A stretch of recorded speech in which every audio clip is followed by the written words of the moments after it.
delegate, have all these people do this, create a logo, create color schemes, create a website, create this stuff, which that stuff's all needed, but that stuff's not going to really go anywhere unless you understand your own message and your own vision.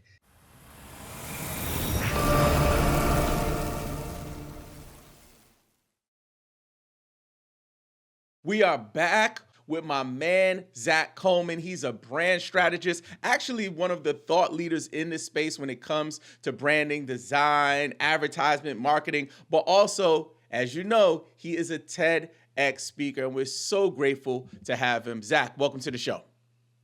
Man, I really do appreciate you having me on. It's a pleasure. Yep, my honor. I know we had some time to connect after my TEDx talk, and I appreciate your time. And it was in the time period before your talk. You were in preparation for your talk. I remember just connecting with you. So since then, you've landed on the stage, delivered your talk. Let's start from the beginning, though. Let's go to Genesis chapter 1, page 1. Can you tell me about the day that you decided, like, you know what, I want to do that thing? Was it a talk that you heard? Was it something that's kind of always been on your list of things to do? Talk to me about the early beginnings of your journey of being a TEDx speaker. Honestly, I think it's a little bit, I mean, I think we all have our own journey, right? And mine, it seems so long ago now. It was like 2 years ago now.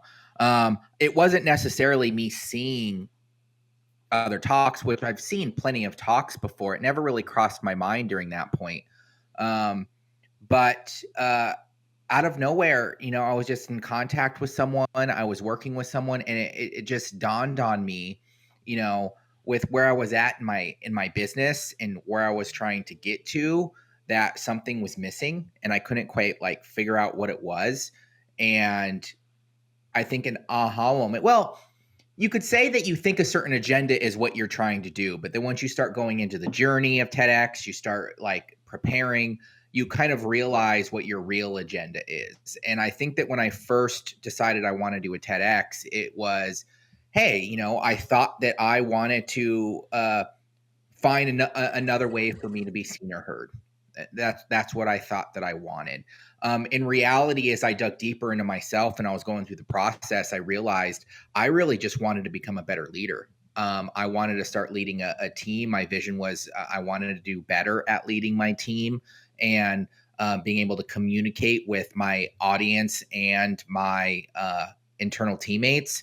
And so really, I think that that's what hit me to start the process was, hey, I just want to be a better communicator. And what else to do so than hit my biggest fear of being on a stage in front of hundreds and hundreds of people.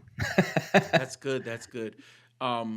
Because one thing that I'm hearing from folks is that most of them had it like on their vision board. A lot of people like my vision board, my plans, like my bucket list, all of these kind of terms. I had a couple of people that were like, what's a TEDx talk, and didn't know about it. But I think yours is interesting because you did mention your business. And I know in this space there is I guess force fields that prevent people from pitching or like, barriers in place from pitching. And you didn't pitch, but you definitely had keywords in the title of your talk aligned with your brand, which I think is really dope that you took the thing that you do for business, but actually humanized it to a sense where you made it more general, available to for people to receive the message without necessarily talking about your services or your expertise. So talk to me a little bit about that, because the name of the talk is How Branding Helps Develop You.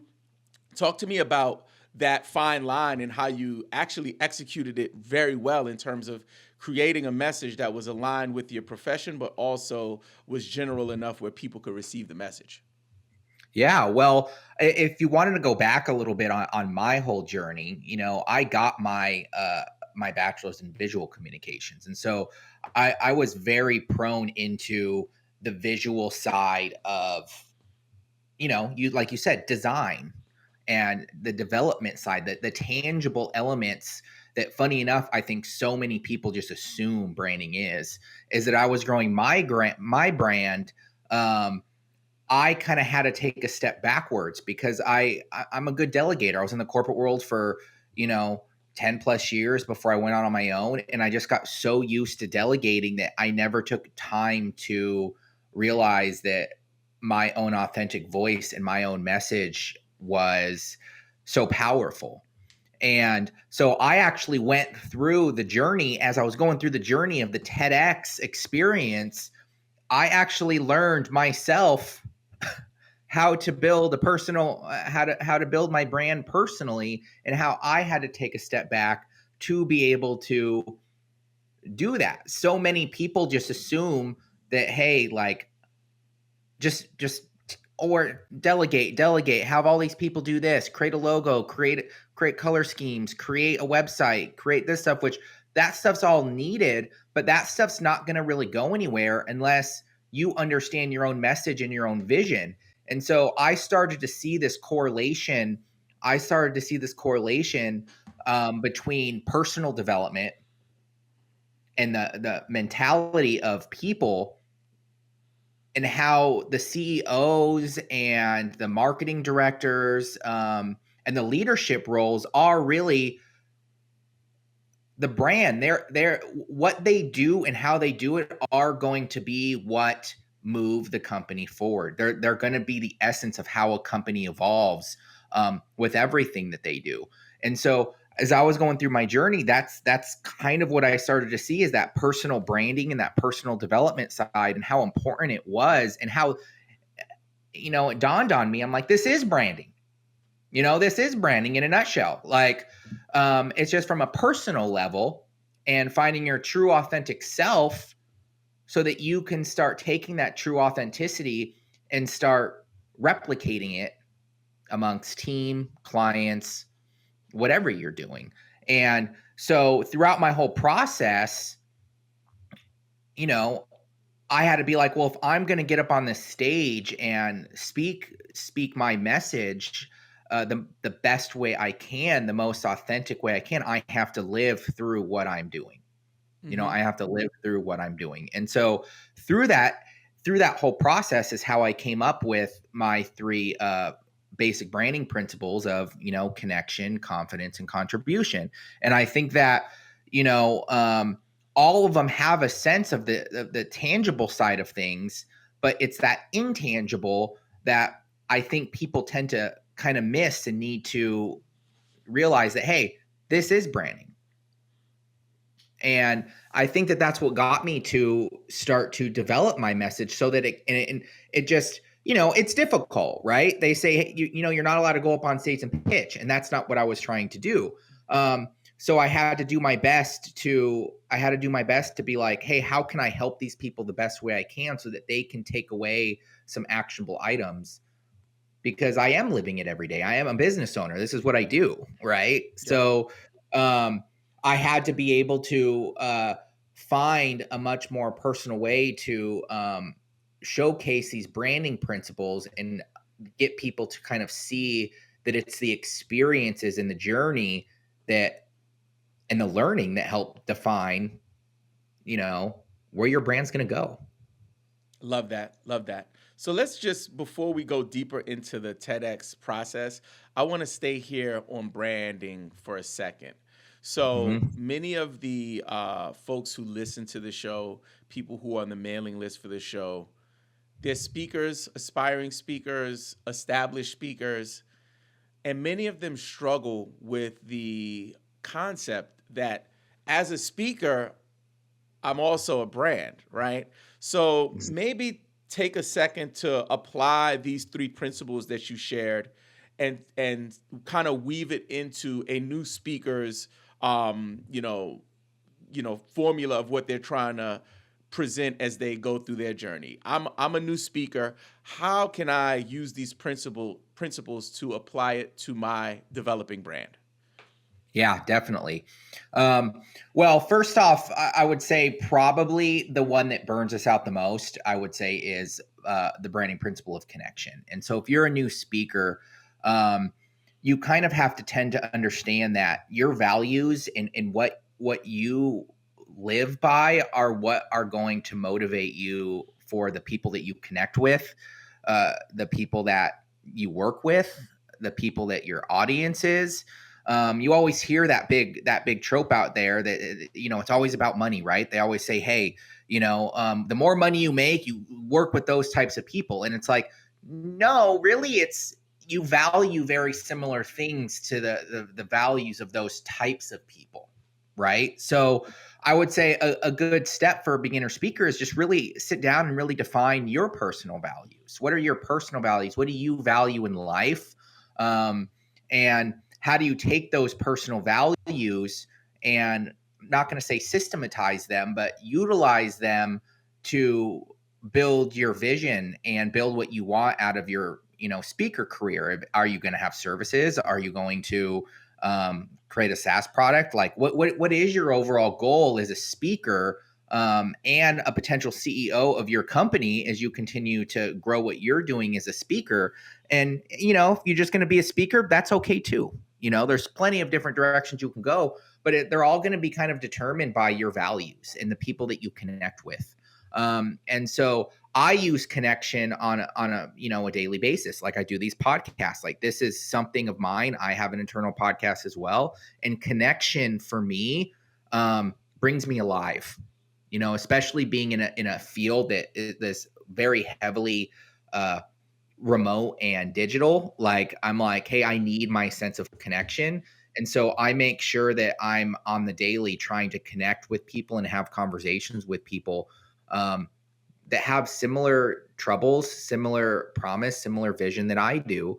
And so finding your personal values, I think, are a good step. Now, you may, excuse me, you may already have those values, or you may have to look back and say, hey, what in my life from personal experiences, any time in my life, have I been happy?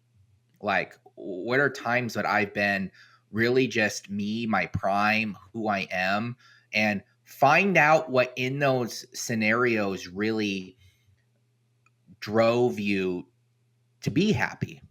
And so leverage those experiences to think back and go, okay, well, that through that time, for instance, for me, I value. Funny enough, my core principles have became my values in my brand, in my business. But um, you know, I really value communication. I really value communication, and so that goes back to, hey, I'm only going to work with people. I'm only going to work with companies that really value that sense of communication.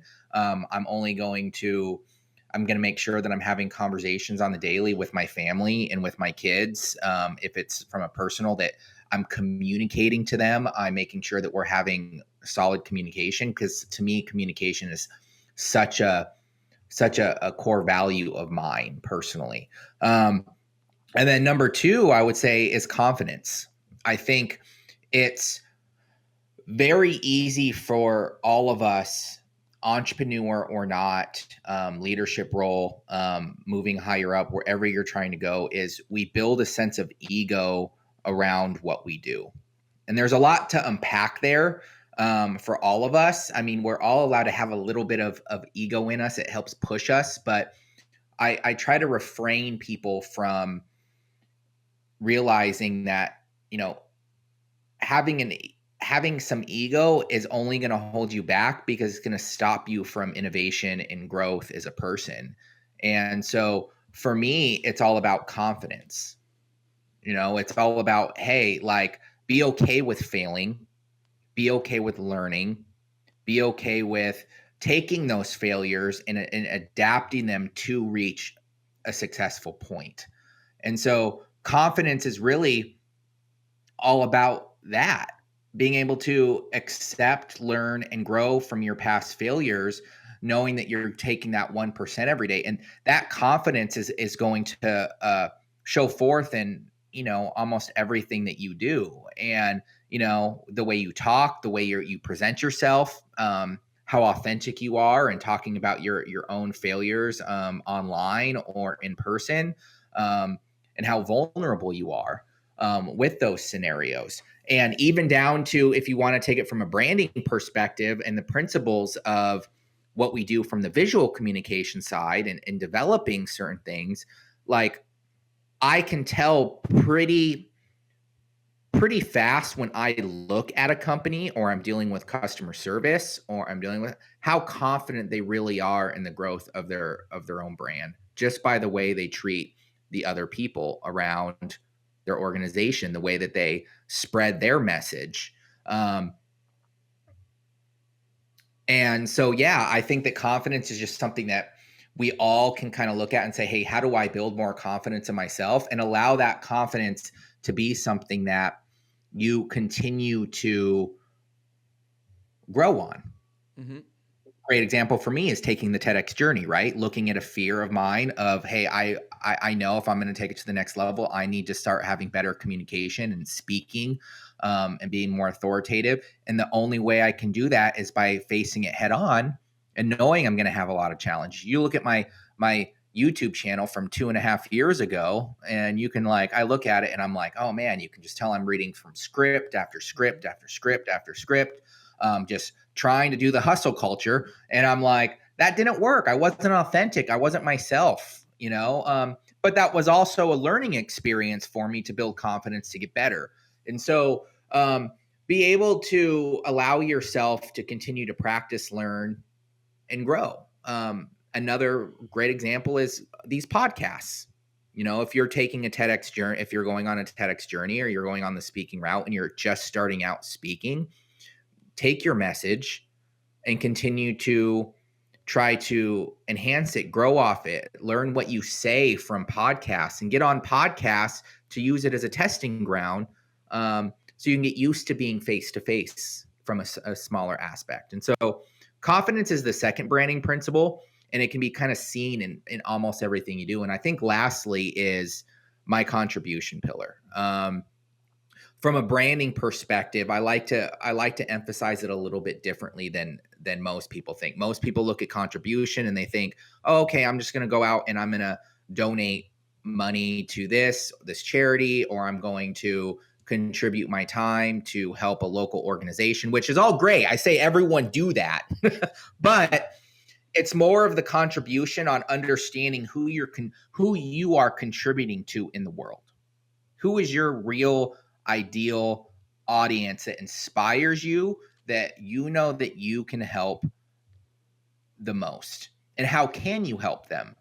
And on my TEDx, I talk a lot about, this local pizza joint and a local citizen who came up with an idea of contributing to their local community by offering IOUs and free meals to help the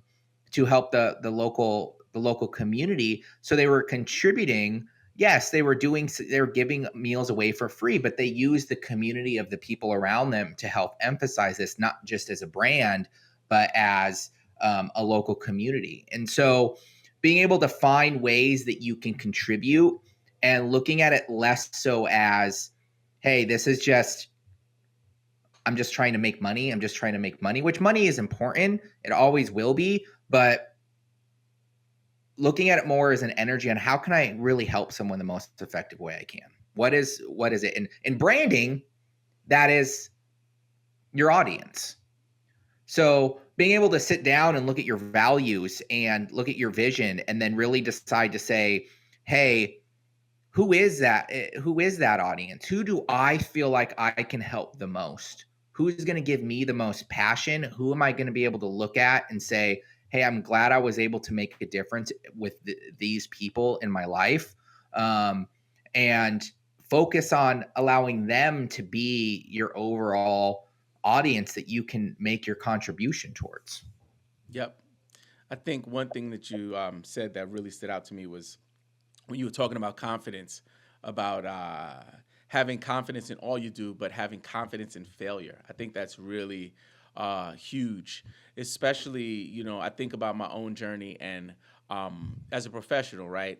You talked a little bit about folks having almost like their identity intertwined with their jobs and having that ego built in because of that. I think for many Mhm. years in my career, especially moving up in leadership, that I was my job, you know what I mean? And it was like Mhm. there was this whole um, segment of my identity that was aligned with it. It wasn't until my wife, she actually helped me with this, right? She said, do what you are.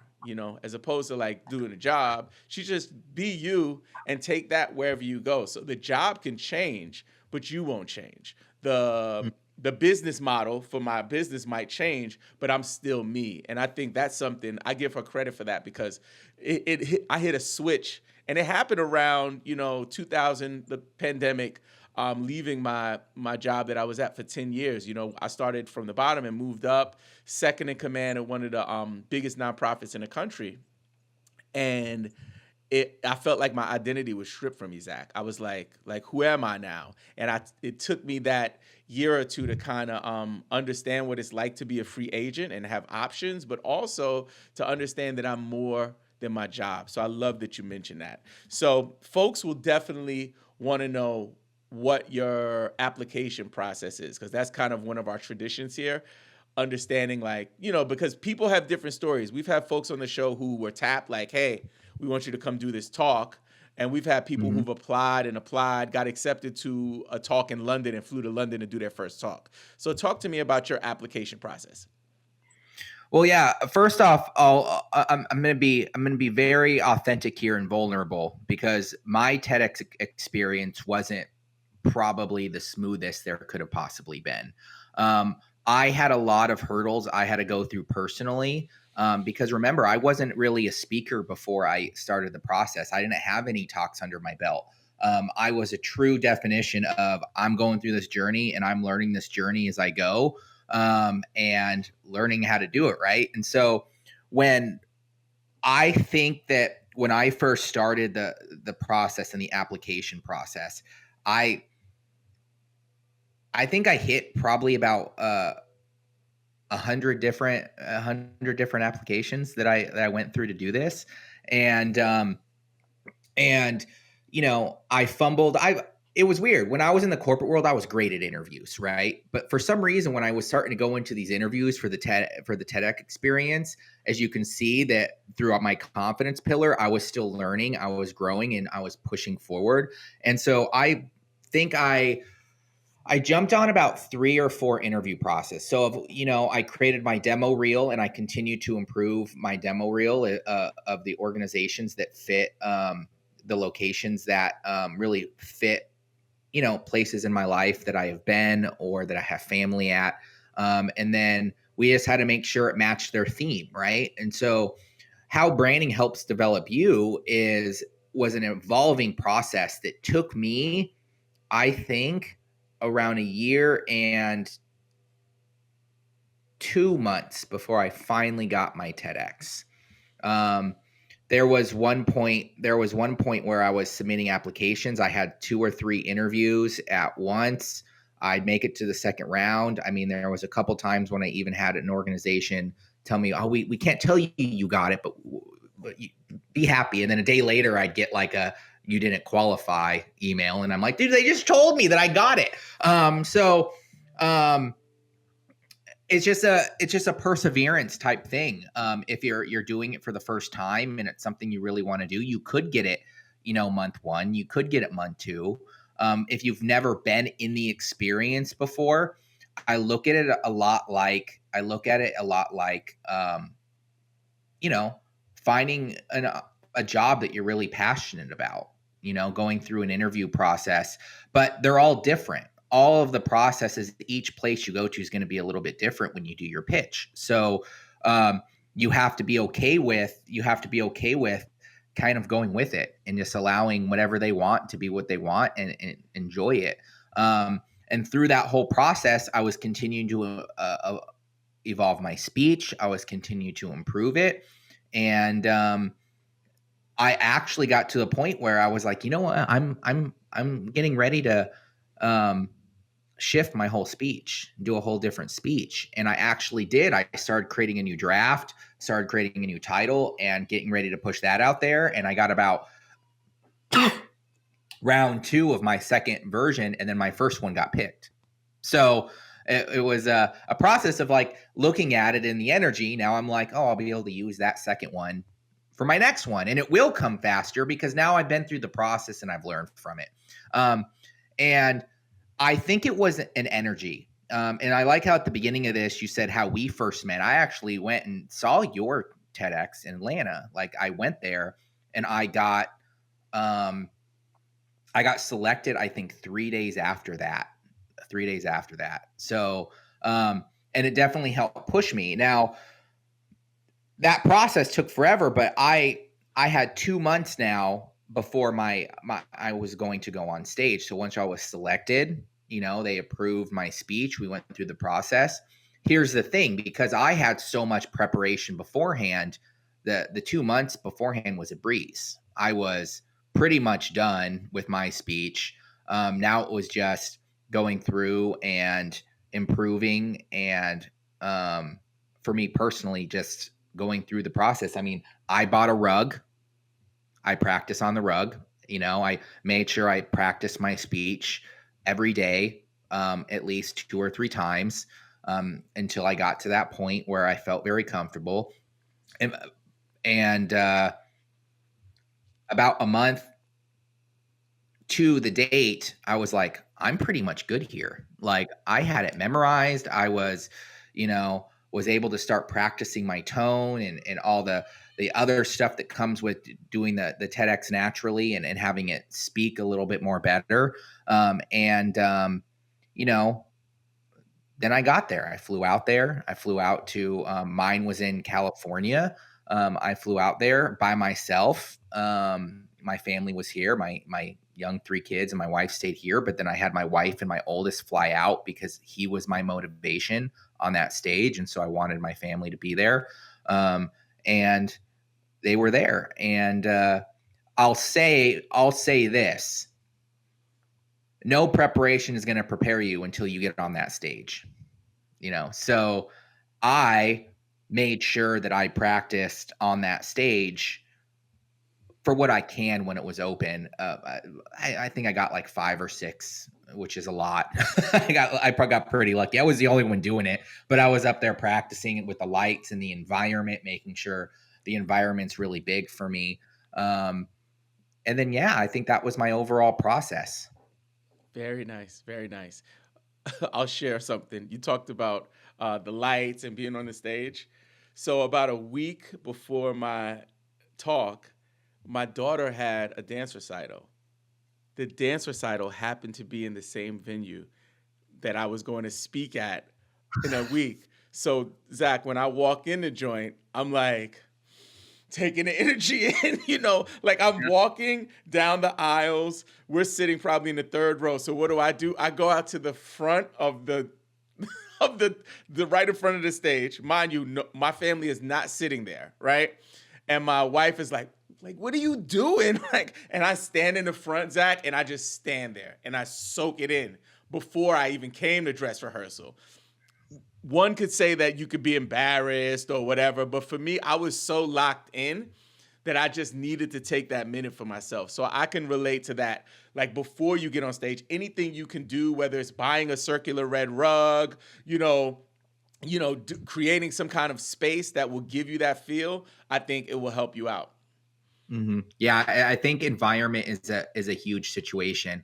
Even to this point now, if I'm pitching or trying to do workshops or presentations somewhere else, I'm like, I want pictures. I want anything that's going to help me, because I'm not just jumping on a stage that I don't know. So having any sort of environmental help and understanding where people are going to sit. I think the hardest part is that they are all different, right? Like I know that you had a screen. I didn't have it. We had a projector come down with our stage, but our projector was in a place where when we got there, I had to make the conscious decision to cut my whole presentation, and I'm like, no, I want to be the focus of this. I can do without my presentation, and so I didn't even have a presentation to allow my cues, and so I had to then learn within the 3 days before, like, okay, make sure I can now do this without a presentation, and I'm good with it. And so being able to make small pivots, knowing that, yeah, you're probably going to have to make small pivots, but overall, I think that I think if I could give anyone advice that's looking to go up on stage or looking to do the TEDx experiences, really just enjoy it and be yourself.